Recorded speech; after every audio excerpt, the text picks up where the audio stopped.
Hey, what's up? It's Jim, and today I'm going to talk about Shrek 2 from 2004. And this is continuing my series where I review all of the Shrek films and, Puss in Boots. And yeah, it's sort of a Shrekening unto itself. Haha. So Shrek 2 had a lot of things to figure out.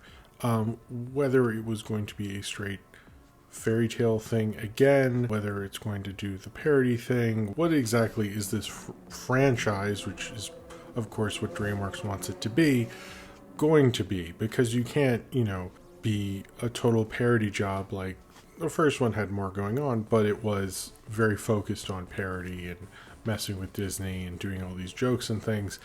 And do you want to make Airplane 2, or do you not want to do that? I think they made a pretty interesting choice with Shrek 2, where they decided to go far more into the lore, and it's in a world where all these fairy tales exist, and where they make jokes and make fun of the fairy tale people, but it's not necessarily its entire thing. It's more about setting up this idea of Shrek and him realizing he's worth more to a lot of people, and particularly Fiona and her family, and him kind of adjusting to his new life and things like that, which is interesting. I don't really know this movie that well before seeing it this time, and I was a little surprised at the interesting turn the sequel took, because it could have totally fallen apart. And if the original screenwriters, Ted Elliott and Terry Rossio, whatever, wanted to have it be another fairy tale, and they're like, no, don't do that. We want to do our own thing. And to be honest, even though those guys are like really good screenwriters who've written a lot of great movies, I actually think this was probably a much better idea in the end. Just following Shrek in his new life, being married, and the problems of like adjusting to a new family and being embraced by people, which is good that they set that all up in the first one. It's like perfectly set up to go on that plot line. I'm glad I also talked about it in the last review. Didn't realize what I was doing there. Shrek and Fiona go on their honeymoon. They have a great time, but then when they get back to the swamp, Fiona's parents are like, you should come to Far, Far Away, and we want to show you off to the kingdom. Even though they sent them to a swamp, they were surprised that he's an ogre. I don't know. But they all go to Far, Far Away, where she is from. Shrek, Fiona, and Donkey, of course.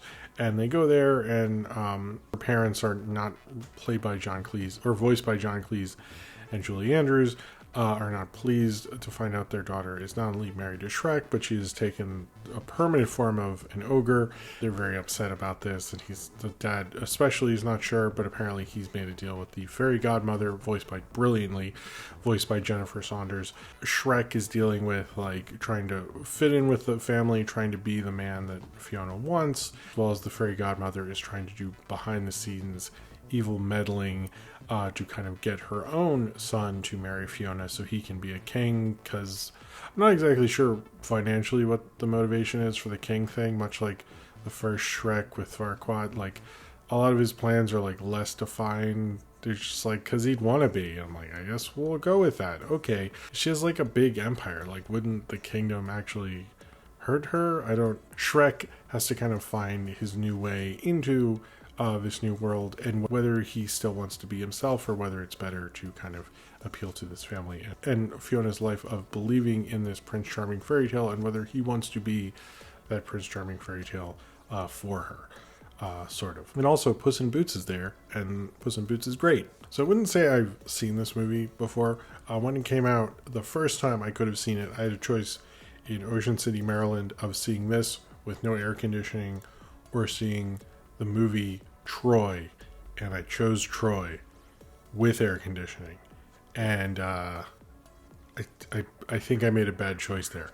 The second time, I was like super hungover in college with my ex, and I think a little high, and we kept falling asleep during Shrek 2, and I think I woke up, or I was watching the part with Pinocchio and the thong, and I said fuck this shit and turned it off. So I'm not going to act like I had really seen this movie before. I don't have any other memories of seeing Shrek movies because I stopped seeing them.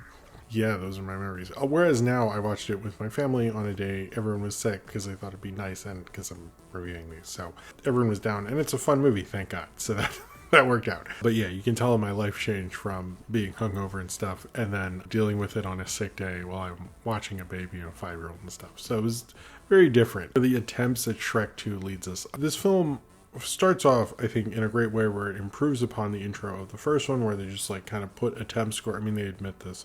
Put All Star in there, and it doesn't, even though I love the door opening thing, it doesn't necessarily fit after that. But Never Accidentally Falling in Love. I don't like that Counting Crows song. Hell, I don't even like the Counting Crows. But I thought that song worked perfectly for what the scene was supposed to do, what, it was nominated for Best Original Song, which I don't really understand. But it's not that good, and I know there's better movie songs that year, so don't be acting like it deserved to be. Heard the Eternal Sunshine soundtrack. It was 2004. It fits so well. It felt like they built the sequence around the song, whereas the other time it was like slapdash together. This film definitely feels like they cared more. You can tell that throughout it, which is interesting for sequels at this time. That was definitely already going on. I mean, look at Spider-Man 2, which came out the same summer. That sequence, I think, made me go, okay, this is different, because they're starting to figure out, they're learning from their mistakes, which is always good to see artistically and see in a series. I do think it really takes the idea of, that Shrek was kind of forced by society into this certain role and so forth. And I think it then takes this, and the director, Andrew Adamson, apparently, who helped write it also, apparently was very inspired by Guess Who's Coming to Dinner, which you can sort of see that's not that great of a movie. But what he was smart about is understanding that what the character of Shrek needs to do next is not maybe necessarily like parody Disney a ton and shit like that. And we kind of follow, Shrek, again, kind of thrown into something he didn't fully realize. I think a lot of people don't realize when you marry someone, you like marry into their family. That's something they like don't tell you, but you probably should actually assume. So I thought that was actually kind of a cool way to take that idea of Shrek in the first one, where he's thrown into that and he becomes like beloved to all these fairy tale creatures, and add onto that, building, deepening lore like sequels do, but understanding a thread that you had throughout it, and showing that like all these people like him because he did a good thing, even though he's a total jerk, but he does good things along the way. So it actually sort of makes sense that like, Gingerbread Man, Pinocchio and stuff would want to be friends with him.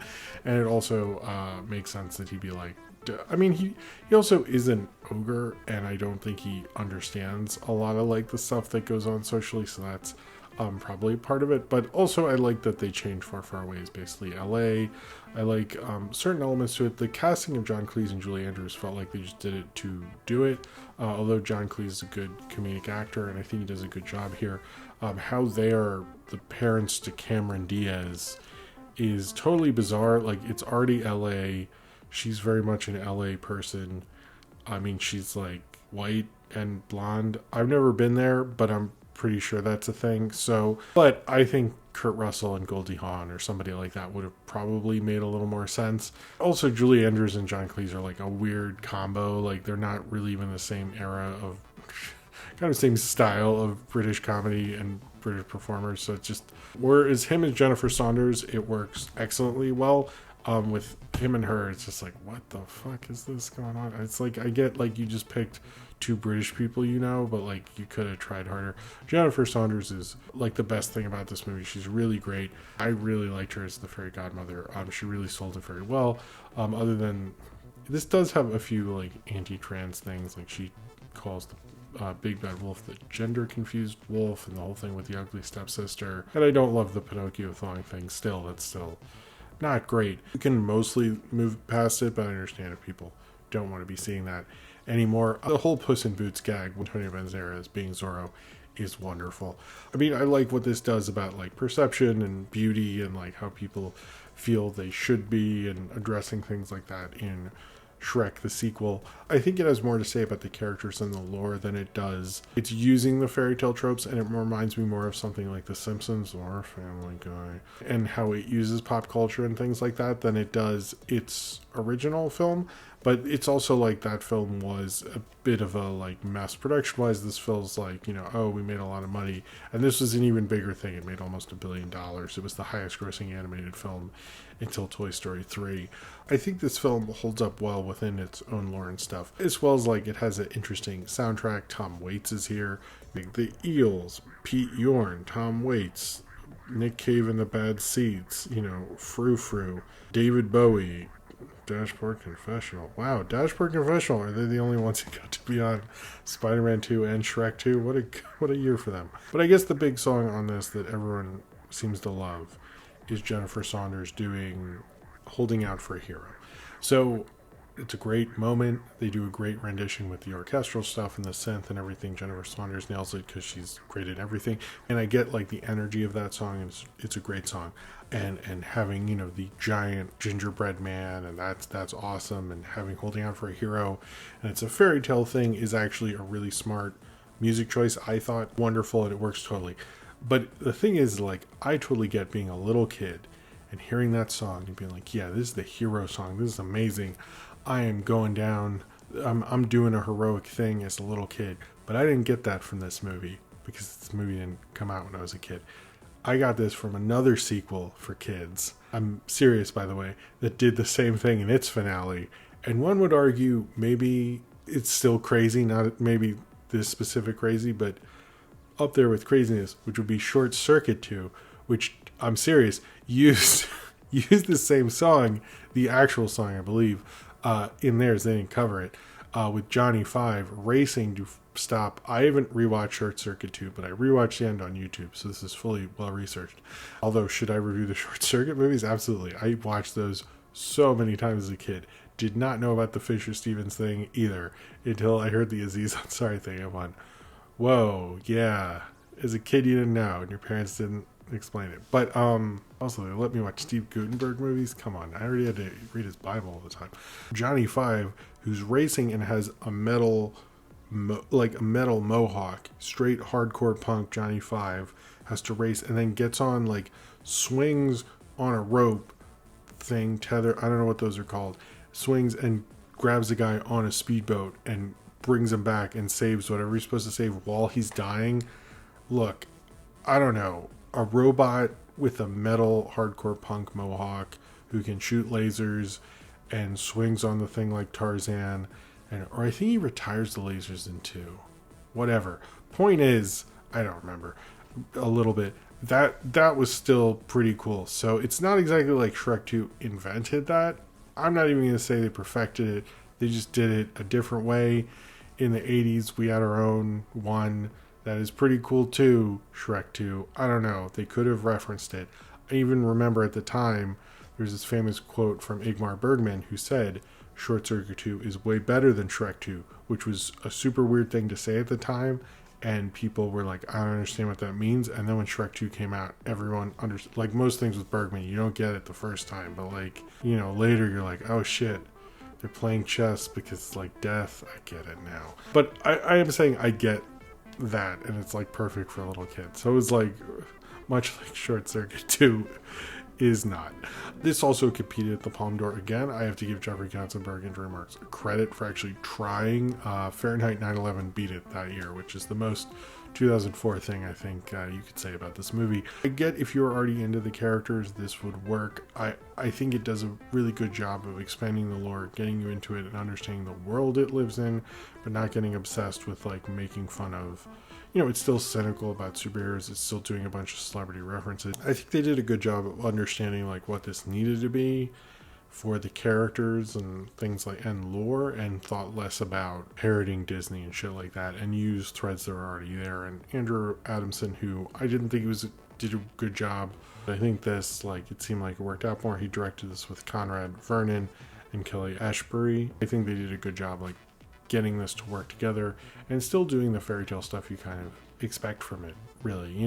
This wasn't really Shrek 2's year, although both Shrek 2 and Shark's Tale, believe it or not, were nominated. Like, it was 2 DreamWorks and a Pixar movie for the Oscars that year, and the Pixar movie was The Incredibles, so I don't really need to tell you who won.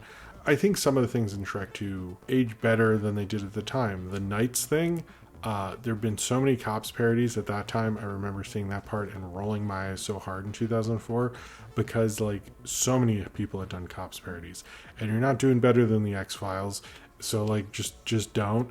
And it was also like it was just Cops jokes that like you expect. Now it's funnier because I don't see a Cops parody every 6 months for a series of years, so it's like less annoying. Even the Joan Rivers thing, which I saw other movies do, annoyed me less. So in some ways, all their dated age jokes that used to annoy me way less. I think they did a good job. I think it works as a fun little sequel. Animated sequels were newer at the time in terms of going theatrically, especially like what DreamWorks was doing, and DreamWorks was definitely like showing you the worst of this style later with Shark's Tale, which that I've barely seen, but what I've seen enough. This kind of showed they still could figure out how to get it to work. And even though like I think everyone was sort of sick of, Shrek had become like almost too big at that point and obnoxiously large, they still understood how to make a decent enough Shrek film. I also wonder in the end when they have those parties with the dancing on stage and stuff, did Hotel Transylvania just like that all came from Shrek, right? Like I think as I'm watching this, I'm like, so many things that the first film and the second one really influenced and continued the general cynicism of fairy tales and things like that. Shrek 2 surprised me. Decent enough way to keep things going, had a lot of good moments, strong kids film, definitely would see it again. I haven't heard the best things about Shrek the Third, so maybe I will not watch that with the kids and stuff, but in terms of a Shrekening, maybe I'm having the Shrekening because I'm realizing maybe some of these aren't as bad as I remember, and this holds up better than I thought it would. But maybe also I actually finally watched it, and that's really the best test of a movie, is if you actually sit down and watch it, then you can actually determine its quality. So congrats to Shrek 2, because I did that this time. So if you have seen Shrek 2 and you would like to talk about it, then comment below in the comments and subscribe if you would like to.